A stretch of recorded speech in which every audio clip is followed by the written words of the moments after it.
ที่ยวแบบ all inclusive นะคะก็คือแบบเหมาทุกอย่างรวมแล้ว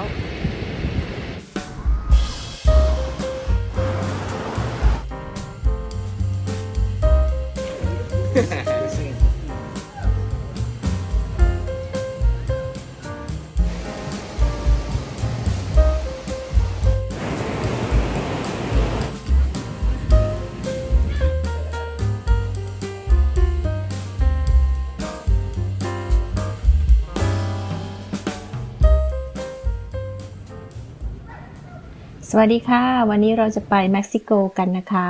เป็นทริปพักหนาว1 อาทิตย์นะคะเป็นทริปแบบ all inclusive นะคะคือการรวมทุกอย่างไว้หมดแล้วนะคะไม่ว่าจะเป็นค่าเครื่องบินไปกลับค่าโรงแรมค่าอาหารค่าเครื่องดื่มที่กินฟรีดื่มฟรีตลอด24 ชั่วโมงเลยนะคะแล้วค่าใช้จ่ายประมาณคนละ 25,000 บาทนะคะเดี๋ยวเรามาดูกันนะคะว่าคุ้มหรือไม่คุ้มนะคะแต่ว่าช่วงหน้าหนาวเนี่ยชาวแคนาดาเขานิยมไปเที่ยวกันนะคะทริปแบบ all inclusive นี่นะคะใช้เวลาสั้นๆนะคะก็เดินทางไม่ไกลมากนะคะแล้วอากาศฝั่งนู้นนะคะก็เป็นเหมือนซัมเมอร์นะคะมีทะเลมีแดดนะคะก็เลยนิยมที่จะพักหนาวนะคะไปเที่ยวกัน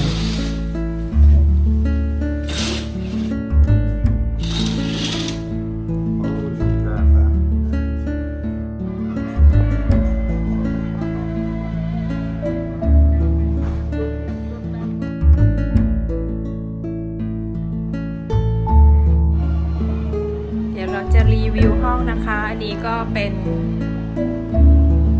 เตียงนอน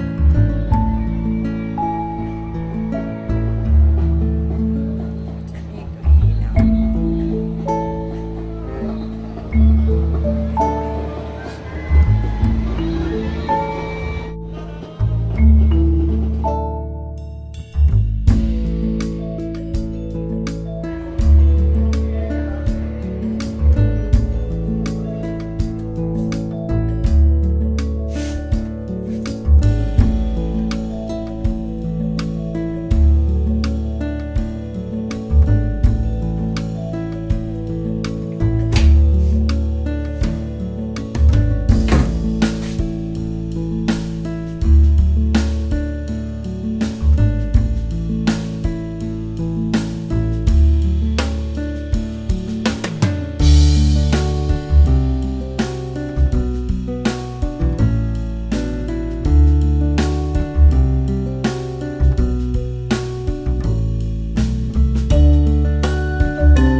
เรามาถึงวันแรกนะคะ เดี๋ยวเราจะ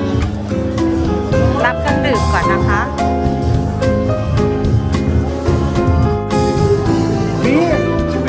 Double margarita. อันนี้คือบีชของแวร์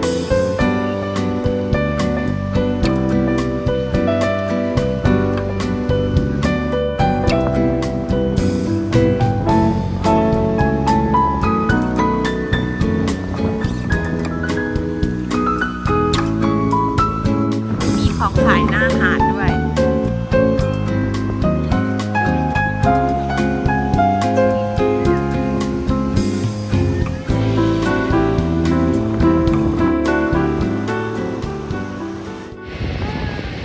นี่นะคะหลังจากที่เรารับเครื่องดื่มมาแล้วเนาะช่วงนี้เป็นฤดูหนาวของเม็กซิโกนะคะ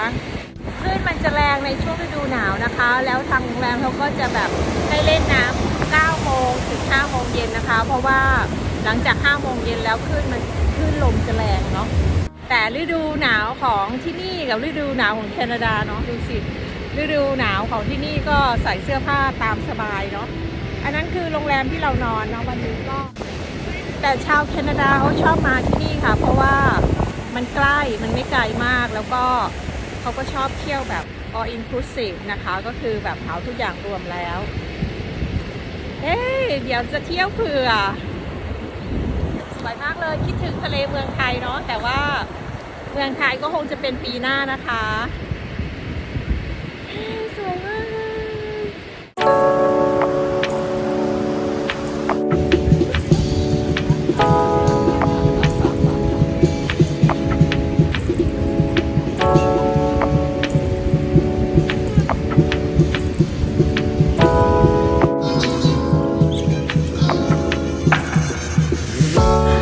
เดี๋ยวเราจะไปสั่งน้ำกันนะคะ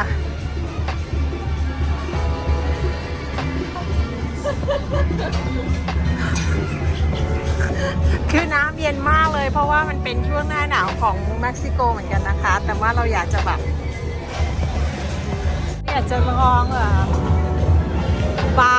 ในน้ำนะคะไม่เคยน้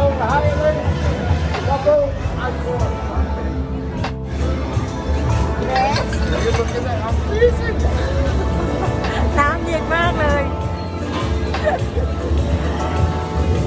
น้ำเย็นมากเลยเพราะว่าเป็นหน้าหนาวของที่นี่นะคะแต่ว่าเราก็อยาก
กินอาหารเช้ากันนะคะ ไปดูซิว่าเบรคฟาสต์จะมีอะไรบ้าง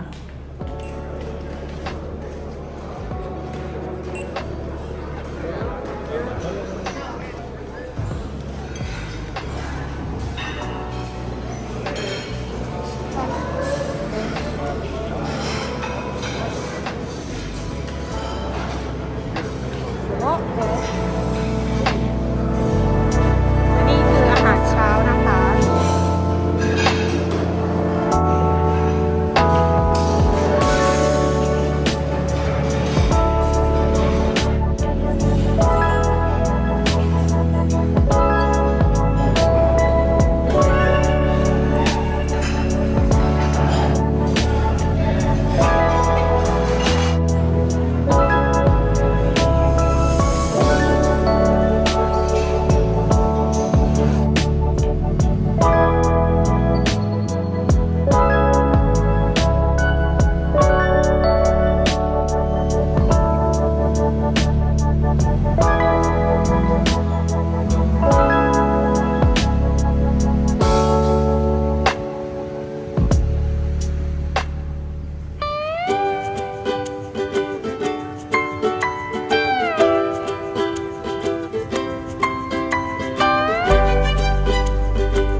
What is that? Strawberry? Ah, okay.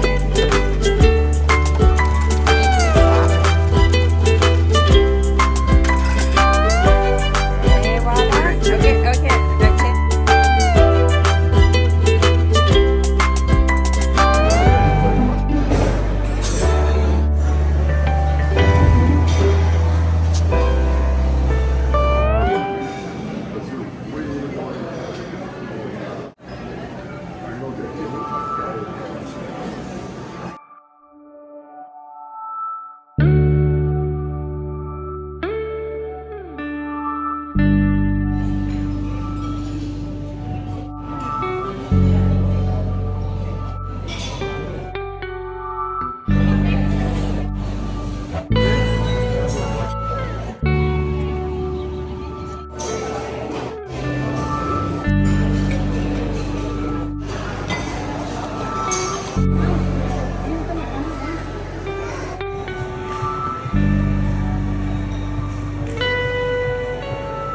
Ito